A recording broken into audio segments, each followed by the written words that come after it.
This is one of those looks that keeps coming back. To cut the A-line bob, we're going to be using a section that separates the front to the back.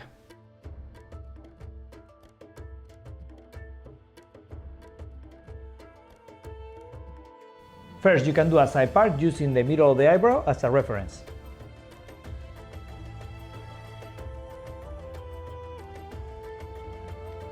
Stop and section the hair.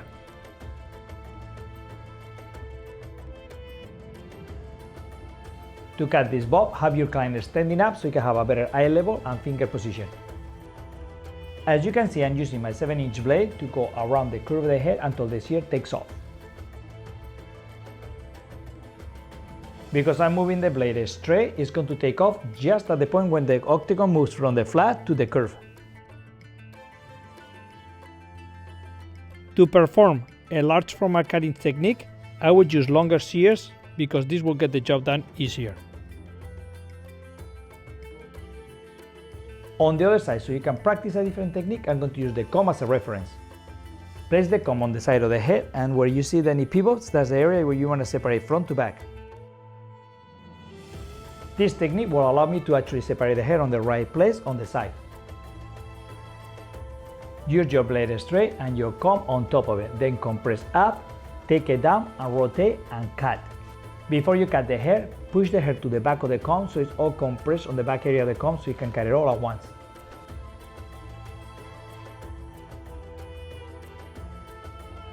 As you can see, my comb is at a 45-degree angle and my shears comes on the same angle.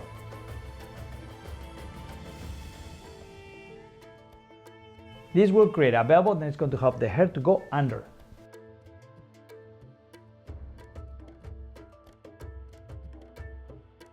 When you do this, make sure that you cut the same length on both sides, so use the chin as a reference.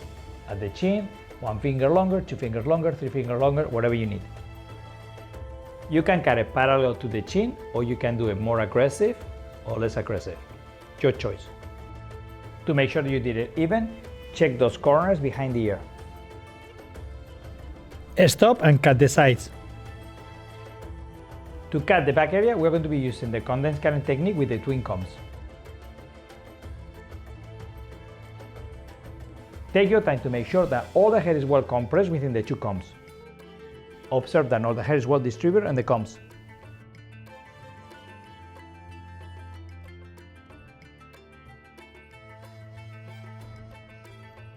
Position your body on the middle of the section and cut with the shears going from the top down.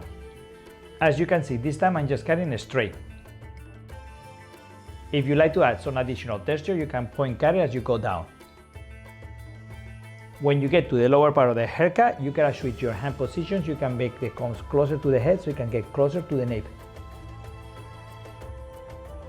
Definitely use the point cutting technique for texture, curly, wavy hairstyles.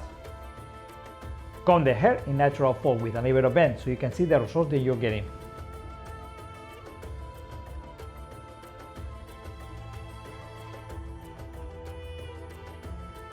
Now you can finish the nape area with the tool that you prefer. I'm going to go straight with my shears.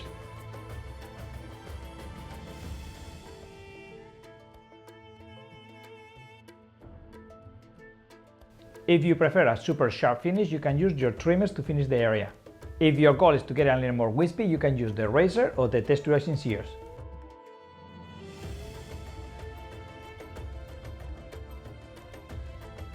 Stop and cut the back.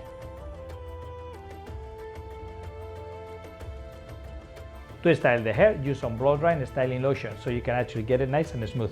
Don't use a product that's going to be super heavy or hard to comb through because we need to cut the hair when it's dry. On this case, for this particular hair, I'm going to be drying all the hair about 80% with my fingers. First, blow dry the hair on the direction that you want using a flat brush. At this point, use your round brush to start blow drying the hair from the roots to the ends. On the case of this particular bob, I prefer to start the blow drying on the back area so I can start seeing how it's working.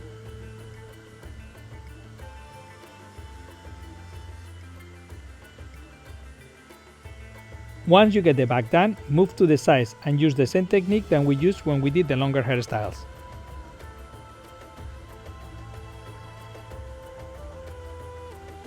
Practice this blow dry technique without using clips to hold the hair.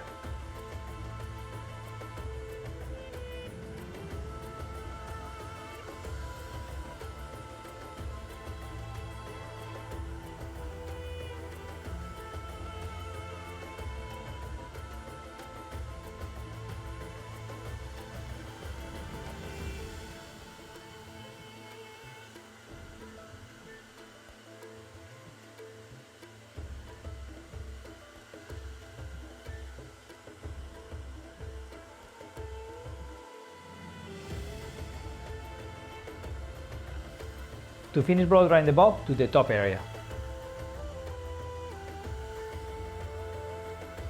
Always have the flow of the air following the round brush.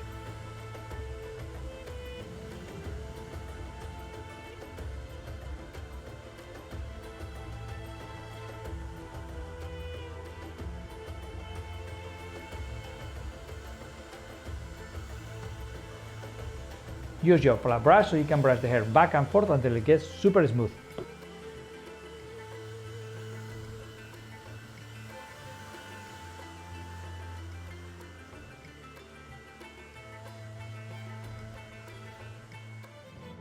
Here you can see the 360 view of all the haircut that we done at this point with only 4 cuts.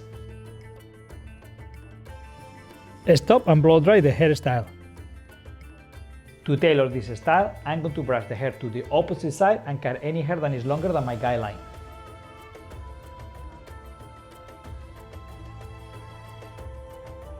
As we did with the long bob, this is always going to be better to cut on dry, so you avoid cutting too much hair.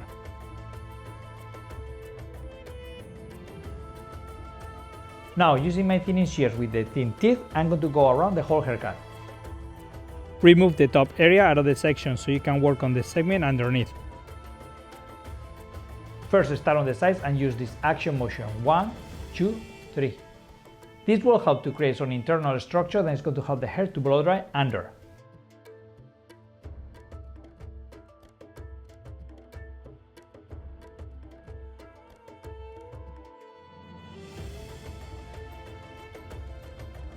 Continue using the same technique all around the back area, starting from the bottom and going up. This is going to help to diffuse the wave line. As you can see here, I'm only working on the tips, 1 or 2 fingers from the ends.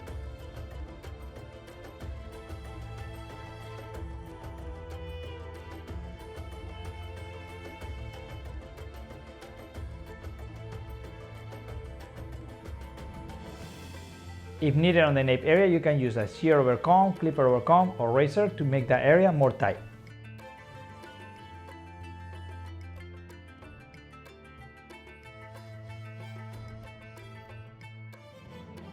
This technique is called the French cross-checking and is ideal to connect the back to the front.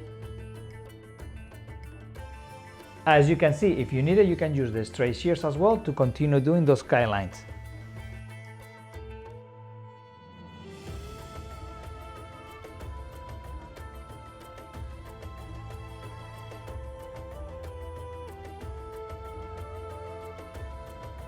Take a look how I do the last piece, and then you can see very clear where is my back area, my front area, how can I connect it with a diagonal forward. Super easy.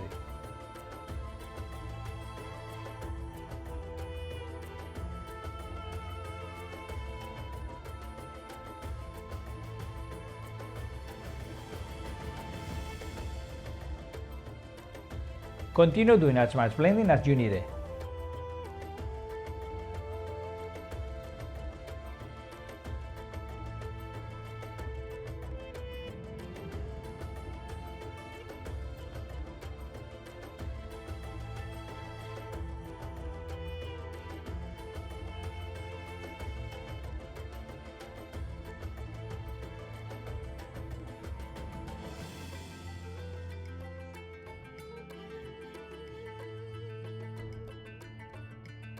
Stop and texturize the hair.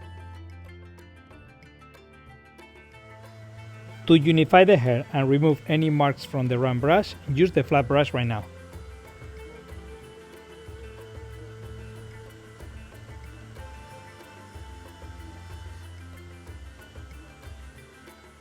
Blow dry the hair with the flat brush so you can check out how blended is the whole style. And here you have the final look of the A-line bob.